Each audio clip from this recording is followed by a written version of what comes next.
Welcome to Retirementals, a podcast that dives headfirst into the issues facing the financial sector at the intersection of investment, technology, and financial advice.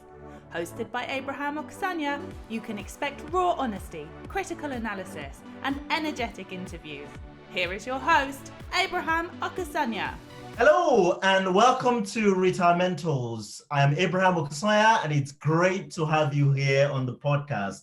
We've got an exciting session, really fascinating conversation planned today. But before we dive into the conversation and before I introduce my guest, please do me a favor, all right? I've been told I should say this all the time. Give us a review if you're listening to the podcast and you're enjoying it, hopefully. Otherwise, why are you listening? Please do leave us a review on iTunes podcast. iTunes podcast? Leave us a review on Apple podcast. I'm old-fashioned. Let's just dive right in. I am truly excited by my guest today. He is the founder and the CEO of Fundment, the challenger platform, the startup platform that is taking on the big players in the market. So I'm talking about none other, of course, than Ola Abdul. Ola, welcome to Retirementals. Thanks very much, Abraham. I know you've had some industry legends on this podcast. So I'm delighted to be following in their footsteps. Well, you're a bit of a legend yourself, aren't you? So let's back up. You're a very humble man. The first time I met you was at the PFS conference a few years ago, and we were kind of talking, and you were talking about the platform Fundment and the work that you're doing. You never mentioned to me that you were the CEO. I was looking at you and thinking, who's this guy? Who's this other black guy in financial services? I'm the only one. And then also, all of a sudden, you showed up on the scene. Tell us a little bit about your journey, Ola, how you got to where we are today. I think I've been in financial services for a while, actually, although not on the platform side of things. I've always been on the asset management side of things. I spent time with the large asset managers. I began my career with Aberdeen Asset Management, doing product, business management, all that sort of thing. Learned a lot about the business of running money for clients, really, primarily on the active side of things. That's what Aberdeen obviously are known for. And after a few years there, you move as people do. I found myself working with another firm, BlackRock. Everyone knows who they are. This time, got truly indoctrinated into I've used the word indoctrination very loosely, but you sort of get into the passive side of things. I spent time with the iShares team, again, working across the business. So you learn so much from that firm. And the Fundment proposition itself, came out off the back of some thinking along the lines of why advisors using ETFs, basically, given the efficiencies that product can offer, given a lot of the features that it has, some of which may not be necessary to advisors. I understand it, but a lot of it, clearly are useful to advisors. And why aren't they using it? Unlike what we see in Europe and the US and elsewhere. And there was actually a report in the FT itself, not FT Advisor, FT last week, saying ETFs are now larger than their index mutual funds cousins. All right, ETFs are now, 7.2 trillion. Oh, I'm right, 7.2 billion. Sorry, forgot about the numbers here, but slightly bigger. So they've grown a lot, in the US and Europe, but not in the UK. So the question was why? So we thought, okay, this infrastructure is not there to support it. So therefore, let's build something that might do it. And that's, where the whole thing started. So you thought advisors aren't using ETFs, and I'm going to build a platform to help them use ETFs. That was the initial thesis. That was where it started from. So we thought, okay, let's build a solution for it. Let's even help them with constructing intelligent portfolios around ETFs, but let's sort of build the execution engine behind it. So you're not giving them portfolios and they have to go somewhere else to get it. But then as you dig into it, as you try to understand the platform market itself, you then start to see all the issues that are there to be resolved. You start to see the inefficiencies. You start to see the lack of understanding of technology by, long established incumbents. You start to see that this is actually a very valuable sector, but one that has got a very terrible technology culture. So it doesn't take long actually for one to realize that, okay, we need to move away from this ETF thing. Advisors clearly don't care about it. But they do want a great platform. In fact, when you and I met at that event, some of the things I was doing at that point was just going around the country, speaking to advisors, trying to learn about their operating experience. What platforms are you on? What do you enjoy about it? What do you not like about it? So you gather all those feedback, and by 2018, really, we were in a very good position to actually now start saying to advisors, we've got a platform that works. Right. Wow. Give it It's an incredible journey. So you started the original, business in 2015 thereabouts. That was around the time. Actually, it's funny. I know I shouldn't say this publicly, but I actually set up the company while I was still an employee at BlackRock. But I didn't really do anything with the company or anything else until 15. So by December 15, we filed application to run a business with the FCA. The application came through around April 16. That was when we became authorized. But even then, you can't do anything because clearly you can't run a platform just because you've got authorized. There's a lot of work you have to do. So that took us another 18 months to 2 years. So by mid 2018, we were sort of able to bring on the first client.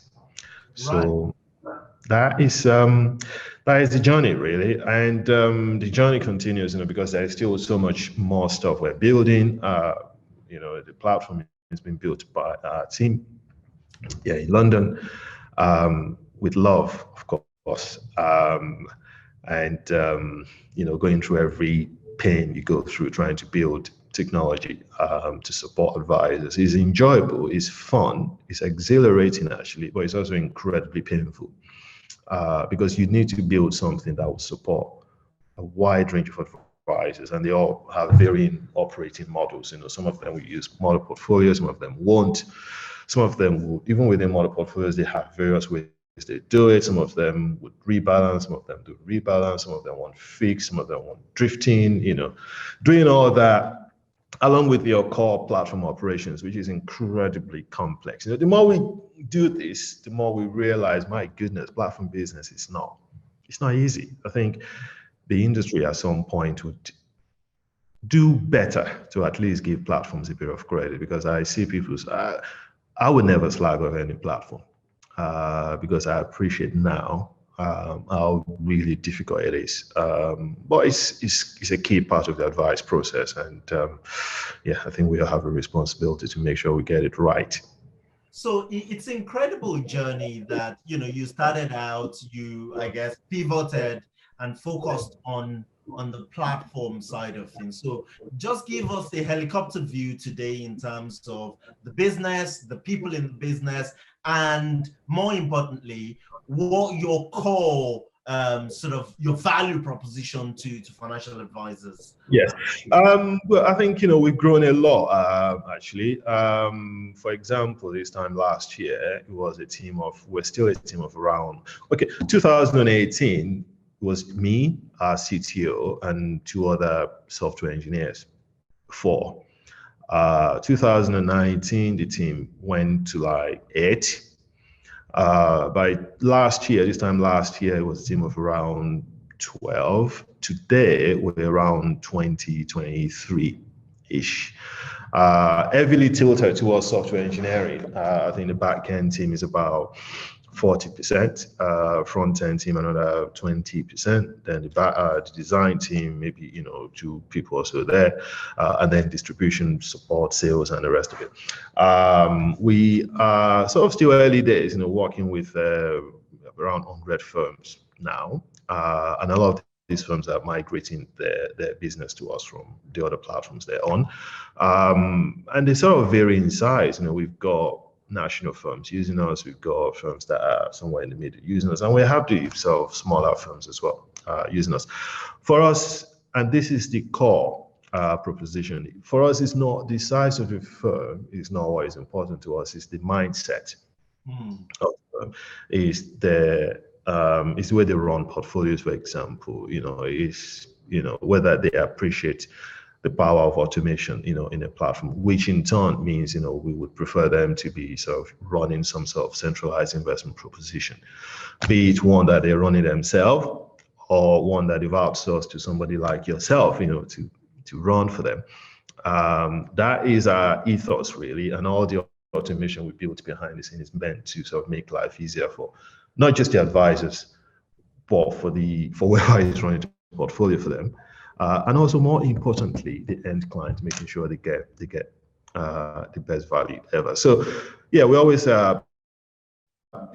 core mission really is to transform the investment experience for advisors and their clients. And, when they sort of use our platform that way, that is exactly what we think we're doing. I think you've done an incredible job. Essentially, it's not easy, right? To get any business off the ground, let alone a platform business which is highly, highly regulated. So kudos to you. And then, of course, you've raised, around 10 million pounds so far, and the latest round, 3.4 million.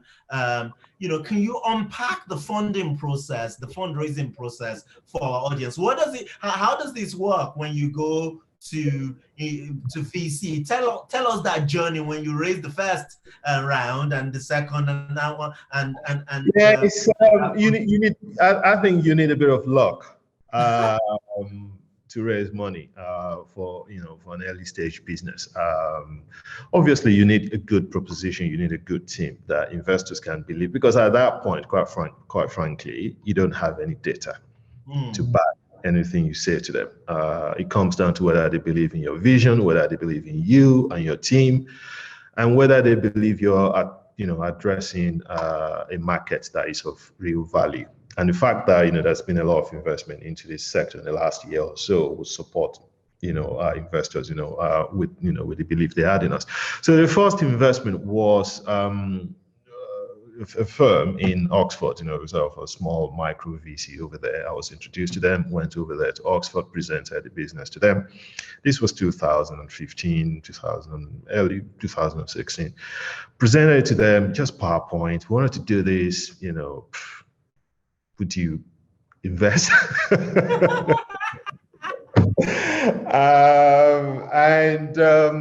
I think I must have done a good job, because they told me there and then, we like what you're trying to do. Yes, we're going to give you the first check. And that sort of helped us through paying for the cost of the regulatory process and getting authorized and the rest of it. But just as we got authorized, then we did another funding round. This time it was led by a Stockholm-based VC, they invest generally in fintech businesses around Europe. I met them at a fintech event in Berlin or Finland. That was one of these events where I was presenting and spoke to them. They fell in love with it, so they led the second round, and also the next round we did after that. And all of that has been going through us just building the platform, bringing people on, and then last year, we did the round you referred to, which people put down as a Series A. And also that's, just come in and, we've used that to add more to the team. And it's actually interesting, because we now have access to, capital. So if we need to sort of do any more to the platform, we can easily tap into one of those sources of funding that we've got. But fundamentally, raising capital for an early stage business is, it's not easy. Although when companies announce it in the press and they say, company X is just raised Series A or Series B or whatever of this, amount of money, it always looks simple, but it's anything but. It's incredibly, incredibly difficult. And I think I said you've done an incredible job for somebody, from somebody who's raised, third-party funding, including angel and private, sort of a few times. I always get this impression that certainly the early stage VC type don't understand the advisory space, right? And I think that the private equity or late stage, investments, they do, right? So, I think the only evidence of that we need really is to look at what's happening with the likes of, Wealth Time, Anacap, and, Nucleus, and Novia. So there is money in the late stage, right? When these companies have, proven themselves. But that's not where innovation happened, right? The innovation happened at the much early stage. And I always get the feeling, I have personally pitched, well over 20 VCs. I just don't think that they understand our space. And I don't think, that's my impression. Maybe your experience is completely different. No, I think you're absolutely right. I don't believe there's a huge amount of VC or early stage investors out there who truly understand this market, and I think that is probably the reason why. And I think incumbents, actually, the large players, should be delighted that is the case. Right. Exactly. If they do understand it, and they fund a lot of these. I see a lot of these companies in London who will go out and raise, tremendous amount of money. Yes. And they're building a lot of stuff that you just know would not go anywhere. But you're right, there's a very small group of early stage investors that actually understand this space. I think we've been lucky in the sense that we're able to get those people involved. And indeed, some of them may not some of those who've invested in us may not also necessarily be investing in early stage businesses, but maybe they just sort of, with us, treated us as an exception, and then they got behind the business. But you're right, it's tough. Who knows? Maybe at some point I might set up an early stage fund. So let's move on then. So I want to talk about technology. You kind of alluded to it earlier on that, the industry, the platform sector is very, very bad at implementing technology, right? Providers, right? Investment and platform providers in the main are not technology companies. Yeah. And then the likes of you come along with a predominantly, tech-based offering. Talk us through what the tech stack within the platform looks like. So have you built everything in terms of the trading, connectivity to the marketplace for the funds? What does your own tech stack look like versus, what we might see in the industry with, say, an outsourced proposition? I think what you see with us is that everything.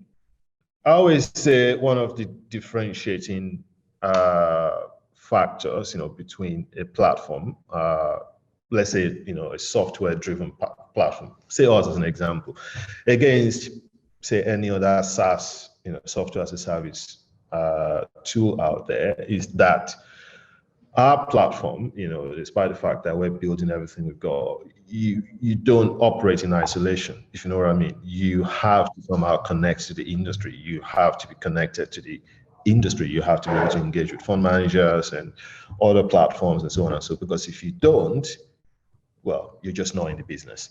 Unlike if you're just a normal software. Now, when we do that, there are a whole range of software that you have to build internally to run your own business, to do your operations, to process payments, to trade, to do reconciliations, to do cash, to run illustrations, to process payroll, to I can go on and on. All of this software, I'm telling you, these are, potentially businesses in of themselves. I mean, we run what we call Fundment Pay internally. That is what we use to process all of our direct debit and the rest of it. Now, I'm sure you're aware there's a company out there called Go Cardless. Yes.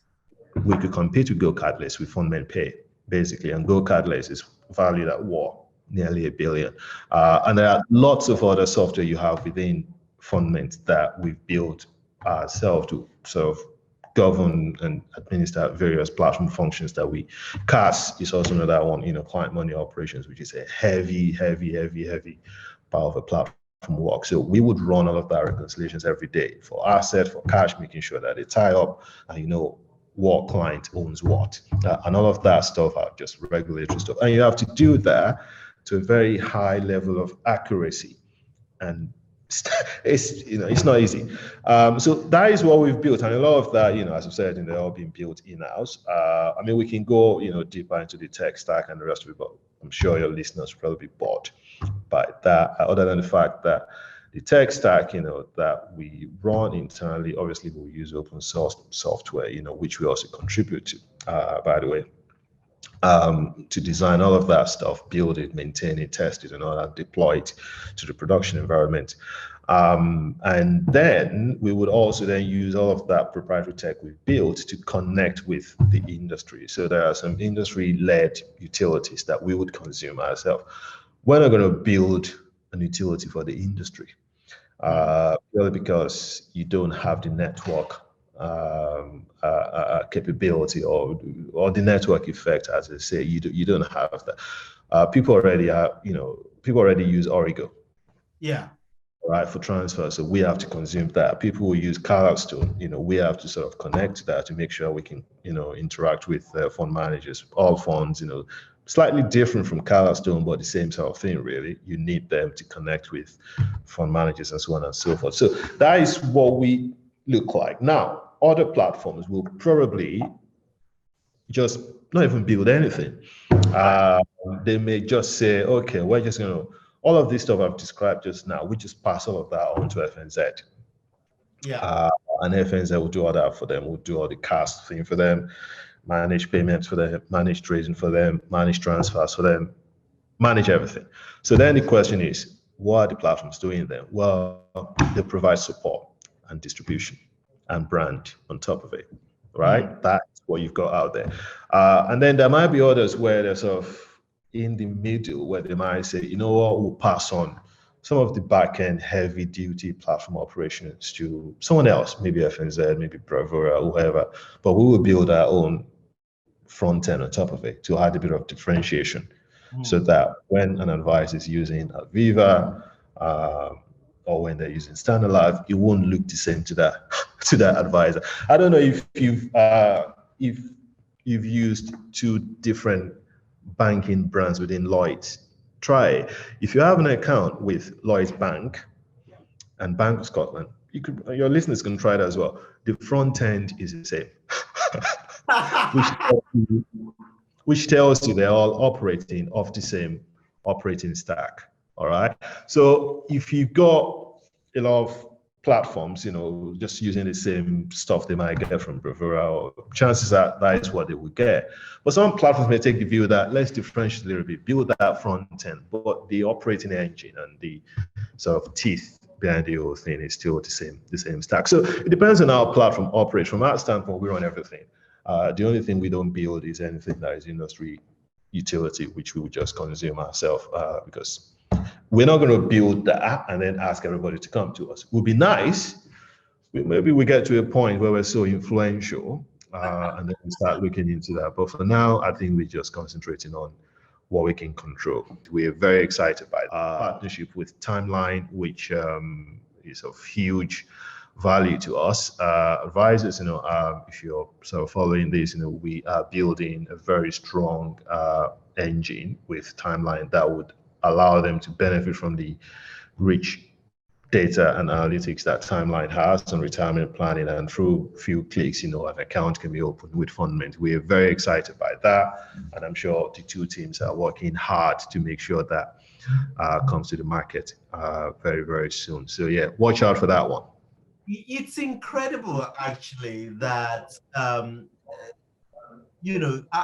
I think these utilities, as you call them, is one, again, correct my ignorance. I think it's the one reason why industry tech is so bad and expensive, right? So you got all these things like Carlastone, all funds in the middle.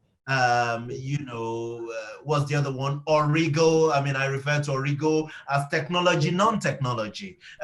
You got all these things in the middle, and you really, as a provider, you have to, as a tech company even, you have to connect to them and speak to them, and you don't control them.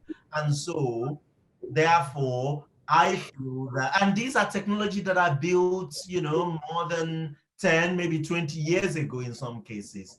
In your experience, how effective have they been in terms of what they're actually supposed to do? And am I wrong in thinking that one of the reasons why, well, if you want to do things like flat fee, it's very different. It's very difficult in the industry.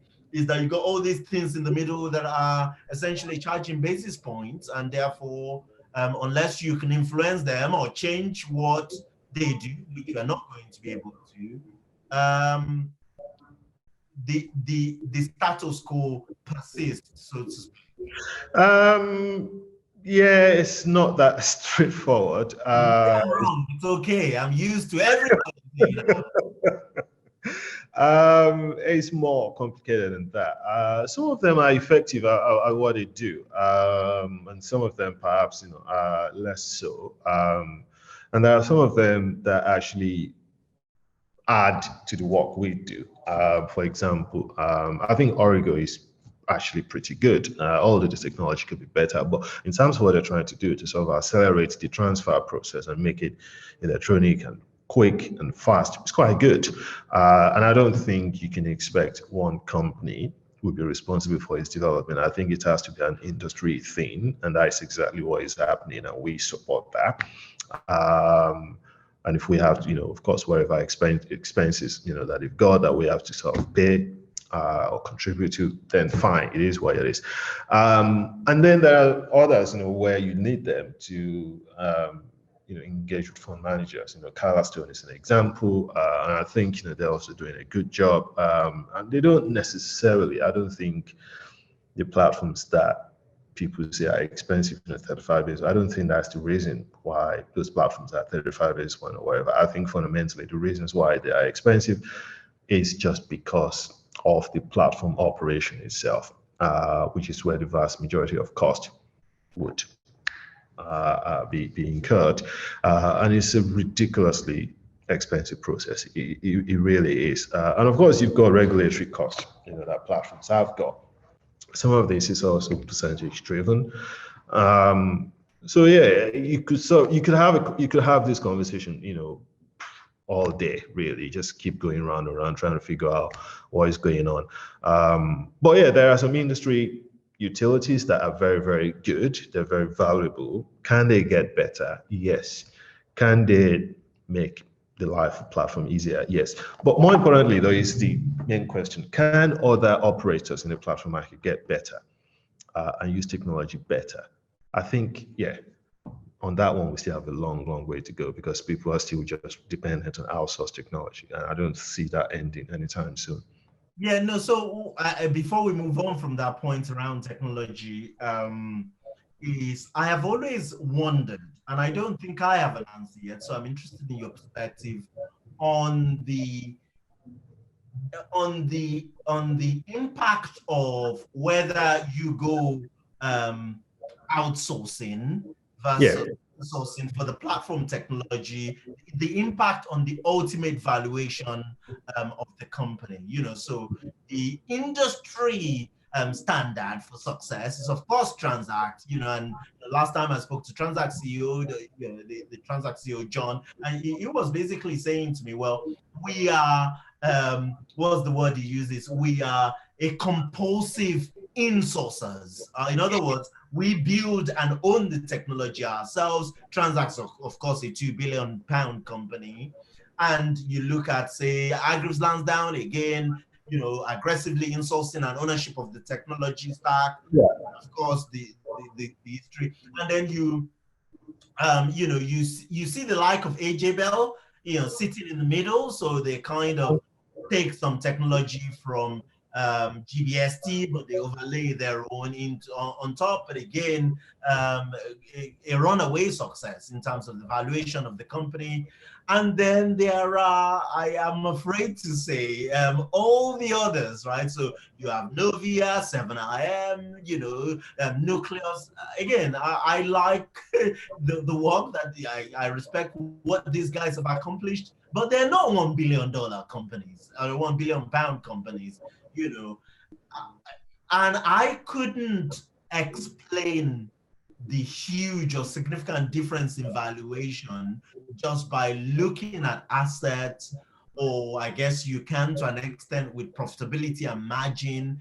Do you think that technology is a big, this ownership of the technology or this insourcing thing explain in part or at all? I think it does. I think it does. That is one of the things we learned, when we were looking at the market. Well, fundamentally, what makes a company valuable? Let's look at it. So there are a few things, right? Growth. Is the company growing fast enough? Yes. Now, margin. Is the company generating healthy level of margins? Yes. And three, what are the prospects, of the industry in which the company operates? So those are the three core things, really. And your margin and your growth, to a large extent, is a function of the technology that you operate. So if you have the technology that is within your control, you could innovate faster. You have more flexibility in your pricing because you're not depending on what deal you've got with, FNZ or Bravura or wherever the case may be. And you also have flexibility in what you want to support, what you want to develop, what is important to you. And, you're right. In all those companies you've mentioned, Transact, AJ Bell, these are companies who were responsible for their own product. They've not outsourced most of what they offer to advisors. And on the other hand, you have, other companies, like Eccentric and the rest of it, where, they just outsource everything really, front end, back end, platform operations, everything. And all they've got is perhaps the brand and sales and distribution. And perhaps some of these companies are not as valuable as those companies who are actually, building technology is difficult. It's really, really hard. And it's, it's a strategic thing, really, strategic call. What do you want to do? Do you want to be a technology business, really? In which case, you're building it in-house. Do you just want to do investments, sales, and investment support? Then outsource. It comes down to what, to which one is. We chose to be a technology business, which, as I said earlier, it's fun, but it's also very, very painful. And hopefully, we will see the result. Now, for advisors, though, and I think this is very, very important, because a platform that is well valued by the market, that is well valued by investors, is good for the advice process because you can rely on their longevity. They're sustainable. They're well run, and they will continue to innovate and move the industry forward. On the other hand, when it's just low margin, just poor, badly performing business, this is when PEs come in because they think the asset is a distressed asset, really, and they'll be looking to buy it and change the management team, change pricing, change the underlying technology, and so on and so forth, which in turn brings uncertainty. to advisors and the clients. But yeah, so as advisors, when they are carrying out that DD, sometimes it's good to understand who is behind this technology. If it's not the team and the company itself, personally as an advisor, I wouldn't use that platform. So, and you've benefited from this, all these upheavals going on with platforms being bought, haven't you? Talk to us, just give us a little bit of an insight into. Well, we're just paying attention to it, like everyone else, trying to sort of understand what is going on. We're seeing these PE firms coming to the market. And of course, the reasons why they're coming, we all know that is because they believe these are huge. Who are you taking asset from? Who are you taking asset from, right? We're taking asset from pretty much everyone. Am I allowed to say who they are publicly? Yeah, because they might start to sort of attack us and maybe start blocking business coming to us. But we're taking business from. They do that, don't they? Like if the established players, if they start to see the asset are moving to you, then they usually find reasons. They would start to delay things. They may sort of remove us from some list, and then they say, "Oh, you guys are not on our transfer panel, so therefore we're not going to send money to you until we've sent some email to the client or some long documents to the client for another round of DD." And you go, "Really? You're not doing stuff." Yeah. So they all do it. It is what it is, and we do everything we can just to manage expectations with advisors and the clients. But it's getting better now. I think last year we went through a lot with some of the big names, but it's a lot easier now. I think our flows are coming to us more easily than before, and we're not having the issues we had with some of the big names like Standard Life. As we used to do. So they've been not good. I would say one company that has actually been okay with transfers to us is Transact. They quite frankly are living up to the ethos that if advisors and clients want to stay with them, they don't want these advisors, and they would cede the business as quickly as they can. And for that, they've got my respect. But there are others out there that are just quite frankly very, very cynical in their ways. But as I said earlier, it's getting better, and it will only get better the longer we become more of an operator in the marketplace. And I think we're there now. I think it's becoming, more people are becoming more aware of us than is the case, and hopefully that will continue to be the case. Good stuff. Look, there is a lot I want to talk to you about, but of course time won't let us. So let's wrap this up. Of course, this is a podcast ultimately about retirement and the technology and the investment that supports that. So talk to me. You're a young man still, aren't you? But give us an insight to how a CEO of a platform plans his retirement. What does Ola's retirement portfolio look like? Oh, wow. My retirement portfolio is simple, 100% equity. I'm not messing about at all. It's all 100%, predominantly EOS, heavy into technology, and some, healthcare, biotech stuff, mostly actually 100% passives, sort of like to reduce cost in my portfolios, because I think it's a strong factor in the returns you get. And just put it there, I don't trade heavily. In fact, the fund team will look after that for me. So it's a case of, just select the products that we like, put it there. And, I've got regular contributions going in. And it's the same pension I've had, from my Aberdeen days all the way through BlackRock, all to, through one from Fundamental, all of them wrapped together and just there. And cash flow planning at some point, I'll need an advisor to help me with that. At the moment, obviously I'm still, getting good income. So my tax affairs are relatively simple.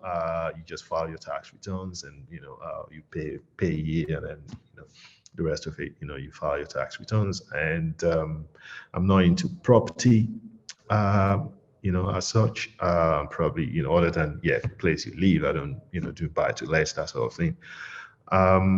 So retirement really is not long now. I mean, you keep an eye on it, I'm probably, 15, 18 years away. But yeah, simple. Keep it simple is what I always say. Keep it simple. Simple portfolio, let the market do the work, basically. Good stuff. Ola Abdul, thank you very much for your time. My absolute pleasure, Abraham.